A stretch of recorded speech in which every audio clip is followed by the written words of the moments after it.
घोषणा भोपळा नाही, फक्त ते निकष नियम ज्या समित्या बसवल्या त्या कर्जमाफीच्या 2 लाखापर्यंतच्या किंवा सतत भरणाऱ्याला 50,000 रुपये देण्याच्या, तर त्याचे निकष वगैरे जे काय आहे ते समितीच्या अभ्यासाप्रमाणे असतील ते अजून उद्या आपल्याला ते समजतील ना. याचा अर्थ निवड भोपळा असं म्हणून चालणार नाही. तसा अतिशय सुंदर अर्थसंकल्प मांडला आणि त्याच्यात आदिवासी समाजाला किंवा मागासवर्गीय समाजाला खूप चांगल्या पद्धतीच्या तरतुदी ज्या कायद्यानं आहेत त्या पद्धतीनं त्या आज घोषणा झालेली आहे. त्याची पुढे अंमलबजावणी होणार ती करून घेण्यासाठी आम्ही आमदार आहोतच ना.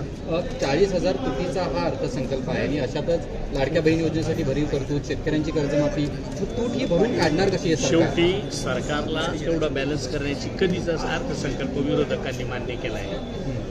कोणताही विरोधक असेल तर तो त्याला भोपळा तोंडाला पानं पुसली अशाच पद्धतीने सांगितलं जातं.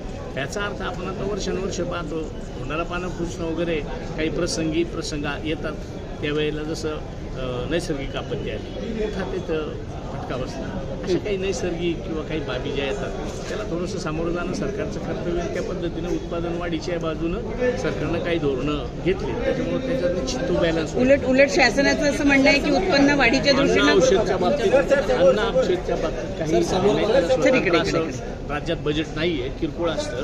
पण ज्या वेळेला आपण कुठली एखादी स्कीम केली आणि जर शासनाकडे नेली तर त्याला मान्यता मिळते. जसं लॅबच्या बांधकामासाठी मागच्या वेळेला अजितदादांनी 200 कोटी रुपये देतो म्हणून सांगितलं आणि 35 कोटी रुपये तात्काळ दिले होते. आता त्या लॅबची अर्धवट असलेली कामं क्रमाक्रमाने चालू आहे. भविष्यात सुद्धा ती कामं करू. शासनानं घोषणा खूप केलेल्या आहेत, पण उत्पन्न कसं वाढणार आहे, पैसा कुठून आणणार याबद्दल मात्र त्यांनी काही नाही सांगितलं. उत्पन्नाच्या संदर्भात सुद्धा सांगितलं की शेवटचा 3रा टप्पा जो वाचला त्याच्यात उत्पन्नच सांगितलं का अशा पद्धतीनं आपण ते कव्हर करतो. थँक्यू.